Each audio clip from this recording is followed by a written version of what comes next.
सुप्रभात बच्चों। तो कैसे हो आप सब। मैं मिसेस पूजा राठी आपका स्वागत करती हूँ आपके अपने YouTube चैनल हिंदी गुरु में। तो स्टार्ट करते हैं आज की वीडियो। तो आज का जो टॉपिक है वो है आपका रहेगा विशेषण। विशेषण किसे कहते हैं, ठीक है। देखो, विशेषण कि जो शब्द संज्ञा और सर्वनाम, ठीक है, की विशेषता बताते हैं उन्हें विशेषण कहते हैं। किसकी विशेषता बताते हैं? संज्ञा की और सर्वनाम की, ठीक है। तो उन्हें हम विशेषण कहते हैं। जैसे कि एग्जाम्पल, सेब मीठा है, ठीक है। तो सेब हमारे यहाँ पे क्या है? संज्ञा है और मीठा है, ये इसकी विशेषता है। दूसरा एग्जाम्पल, काला घोड़ा तेज दौड़ा। तो यहाँ पर घोड़ा जो है संज्ञा है और काला जो है इसकी विशेषता बता रहा है। नेक्स्ट है विशेष्य। क्या होता है कि विशेषण में एक चीज और होती है विशेष्य। विशेष्य किसे कहते हैं? कि जिस शब्द की विशेषता बताई जाती है, जिस शब्द की विशेषता बताई जाती है उसे हम विशेषण कहते हैं। जैसे कि देखो, इसमें काला घोड़ा, तो ये जो घोड़ा है ये हमारा विशेषण रहेगा, ठीक है। और इसकी विशेषता क्या बताई है कि वो काला है। ऐसे ही प्रविशेषण। प्रविशेषण किसे कहते हैं? कि जो शब्द विशेषण की विशेषता बताते हैं, ठीक है। जैसे देखो, विशेषण किसे कहते हैं? कि जो शब्द संज्ञा और सर्वनाम की विशेषता बताते हैं। लेकिन प्रविशेषण वो किसकी विशेषता बताते हैं? विशेषण की विशेषता बताते हैं। जैसे कि देखो, इसमें एग्जाम्पल, लोमड़ी बहुत चालाक है, ठीक है। अगर हम यहाँ पे बहुत को हटा देते हैं तो हमारे पास बचता है लोमड़ी चालाक है। तो इसमें विशेषण और विशेषण, विशेषण क्या हो गया? चालाक, और विशेषण हो गया आपका लोमड़ी। लेकिन वो बहुत चालाक है, ठीक है। तो ये जो बहुत शब्द है इसमें विशेषण की भी विशेषता बताई है, तो इसे हम प्रविशेषण कहते हैं। जैसे ये वाक्य देखो, इसमें लोमड़ी बहुत चालाक है, तो लोमड़ी आपका विशेषण हो गया, प्रविशेषण क्या हो गया? बहुत, और विशेषण क्या हो गया? चालाक, ठीक है। एक वाक्य में तीनों चीजें बता दी गई है, इससे आपको अच्छे से समझ आ जाएगा। उसके बाद आता है आपका विशेषण के भेद। विशेषण के कितने भेद होते हैं? तो विशेषण के 4 भेद होते हैं। गुणवाचक विशेषण, संख्यावाचक, परिमाणवाचक, संकेतवाचक या सार्वनामिक विशेषण, ठीक है। इसको हम संकेतवाचक विशेषण भी बोलते हैं और सार्वनामिक विशेषण भी बोल देते हैं, ठीक है। अब देखो, हमारे पास संख्यावाचक विशेषण जो है इसके 2 भेद होते हैं, निश्चित और अनिश्चित। ऐसे ही परिमाणवाचक जो विशेषण है उसके भी 2 पार्ट होते हैं, निश्चित और अनिश्चित। अभी जो है अब हम गुणवाचक विशेषण के बारे में पढ़ेंगे। ये विशेषण के भेद होते हैं, जैसे मैं बता चुकी हूँ कि विशेषण के 4 भेद होते हैं। तो पहला भेद हमारा गुणवाचक विशेषण।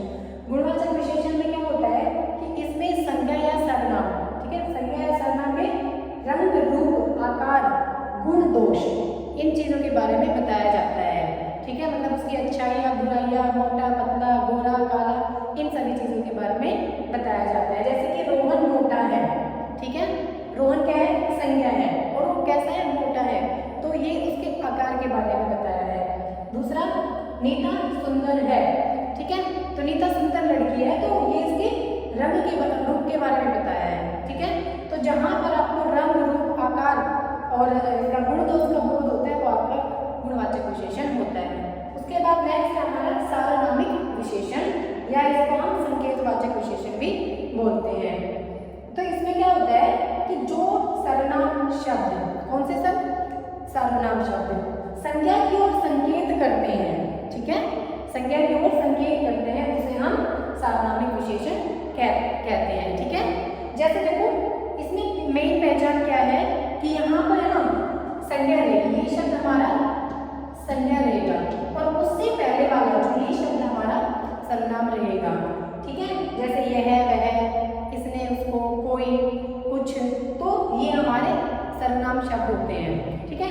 तो संज्ञा से पहले जो सर्वनाम शब्द लगते हैं, ठीक है, और वो एक तरीके से संकेत भी करते हैं, तो उसे सार्वनामिक विशेषण कहते हैं। जैसे कि देखो, वह लड़का खेल रहा है, ये हमारा सर्वनाम शब्द है और ये हमारा संज्ञा है।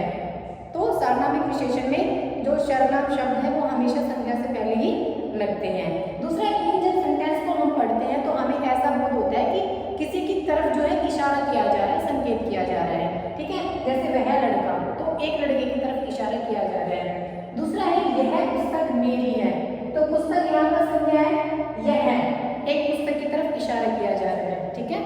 वजह से इसको हम संकेतवाचक विशेषण भी कहते हैं और सार्वनामिक विशेषण क्यों कहते हैं, क्योंकि यहाँ पर जो है ये सर्वनाम शब्दों का प्रयोग होता है। ओके, तो आई होप ये वाला समझ आ गया होगा। थर्ड है हमारा परिमाणवाचक विशेषण। ठीक है, परिमाणवाचक विशेषण। परिमाण में क्या होता है कि माप तोल का बोध होता है। ठीक है, माप और तोल का बोध होता है। इसके भी दो पार्ट होते हैं, निश्चित और अनिश्चित। निश्चित परिमाणवाचक और अनिश्चित परिमाणवाचक। निश्चित में क्या होता है कि जैसे 2 मीटर कपड़ा, तो इसमें निश्चित है भी मेरे को कपड़ा चाहिए 2 मीटर कपड़ा दो। ठीक है, तो इसमें वो जिससे भी हम कपड़ा ले रहे हैं वो 2 मीटर जो आपको माप के ही देगा। ठीक है, दूसरा है 1 किलो चीनी। ठीक है, तो 1 किलो चीनी हमने मांगी उससे, तो 1 किलो उसको तोल के ही देगा। इसमें क्लियर है, समझ में है, फिक्स है कि 2 मीटर कपड़ा चाहिए और 1 किलो चीनी चाहिए, इस वजह से इसको निश्चित परिमाणवाचक कहते हैं। और इसमें माप तोल का बोध होता है, संख्या का बोध नहीं होता है।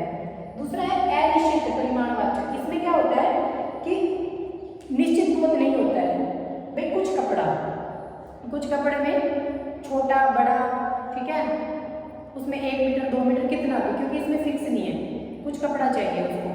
ठीक है, दूसरा थोड़ी चीनी। अब थोड़ी चीनी में उसको चाहे मुट्ठी भर चीनी हो, चाहे 1 कप चीनी हो, चाहे कितनी भी हो, क्योंकि इसमें फिक्स नहीं है कि कितनी देनी है। जैसे इसमें 1 किलो चीनी है, इसमें थोड़ी चीनी है, तो इसमें हमें पता चल रहा है कि भाई 1 किलो तोल के देगा, लेकिन इसमें थोड़ी मांगी गई है, तो भाई जैसे कि थोड़ी सी चीनी दे दी, मुट्ठी भर चीनी दे दी, ऐसे इसमें कोई फिक्स नहीं है, तो इस वजह से ये अनिश्चित परिमाणवाचक विशेषण है। नेक्स्ट है हमारा संख्यावाचक विशेषण। संख्यावाचक विशेषण में क्या होता है, संख्या का बोध होता है, काउंटिंग का बोध होता है। जैसे 1 2 3 4, ठीक है, उसको हम काउंट करते हैं, वो मापतोल में नहीं होता, मापतोल में काउंटिंग नहीं होती है, इसमें काउंटिंग होती है, उसको हम काउंट कर सकते हैं। जैसे देखो 3 लड़के, तो 3 लड़के उसको हम काउंट करेंगे, इसमें मापतोल का बोध नहीं है, 3 लड़कों को तोला नहीं जाएगा। ठीक है, तो जैसे बाहर 3 लड़के खड़े हैं, मैं ये सेंटेंस बनाती हूँ, बाहर 3 लड़के खड़े हैं, तो 3 लड़कों का बोध हुआ है, उन 3 लड़कों को काउंट किया जा सकता है। ऐसे 4 सेब, ठीक है, 4 सेब, तो 4 सेब को काउंट करके हम ले सकते हैं, इसमें ये निश्चित है संख्या। अब इसमें कुछ लड़के भी इसमें फिक्स नहीं है, 2 लड़के भी हो सकते, 3 भी हो सकते, 4 भी, 5 भी, 6 भी, 9 भी, 10 भी, 12 15 कितने भी, क्योंकि इसमें फिक्स नहीं है कितने लड़के हैं। जैसे इसमें 3 लड़के थे, इसमें कुछ फिक्स नहीं है। ऐसे इसमें थोड़े में भी 3 4 5 6 कितने भी हो सकते हैं। इसमें जैसे 4 थे फिक्स थे, इसमें फिक्स नहीं है। ठीक है, तो ये अनिश्चित संख्यावाचक हो गया और ये जो है आपका निश्चित संख्यावाचक विशेषण हो गया। आई होप ये टॉपिक जो है आपको अच्छे से क्लियर हो गया होगा। ठीक है, तो आशा करती हूँ आप मेरे वीडियो को अच्छे तरीके से देख रहे होंगे, चैप्टर को अच्छे से समझ रहे होंगे। तो रिक्वेस्ट करती हूँ कि आप मेरी चैनल को लाइक करो, शेयर करो, सब्सक्राइब करो और कमेंट करो। मिलते हैं नेक्स्ट वीडियो में, तब तक के लिए धन्यवाद।